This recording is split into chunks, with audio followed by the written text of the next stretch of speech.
We are doing this precisely because our supporters should know. Ce sont les 3 présidents des principaux partis engagés à la présidentielle du 25 février qui ont d'abord rencontré la presse en mi-journée. Le président du PDP de Atiku Abubakar, celui du Parti travailliste de Peter Obi et le président de l'EDC de Dumebi Kashiko. Pour les 3, les résultats du scrutin sortis des urnes ont été faussés par la commission électorale.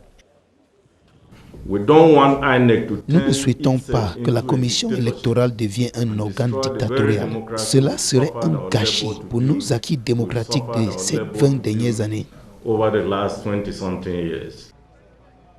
Pour étayer ces accusations, des scrutateurs dont un cadre du PDP cite l'exemple de l'état de Imo au sud du Nigeria où la victoire du Parti travailliste aurait été attribuée au parti au pouvoir de Bola Ahmed Tinubu.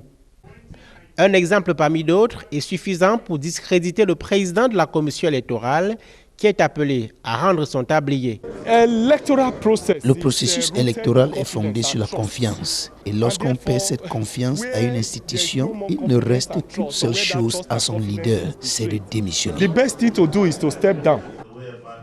Ils iront plus loin en accusant la commission électorale d'avoir délibérément retardé la publication des résultats des bureaux de vote en violation de la loi.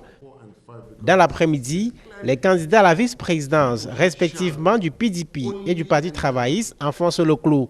Ils demandent l'annulation de l'élection au regard des nombreux manquements observés depuis samedi. L'opposition annonce avoir saisi le président sortant, Muhammadu Buhari, afin qu'il se prononce sur les irrégularités dénoncées. La commission électorale, qui publiait encore les données par État, a demandé d'attendre la publication des résultats définitifs pour d'éventuelles contestations.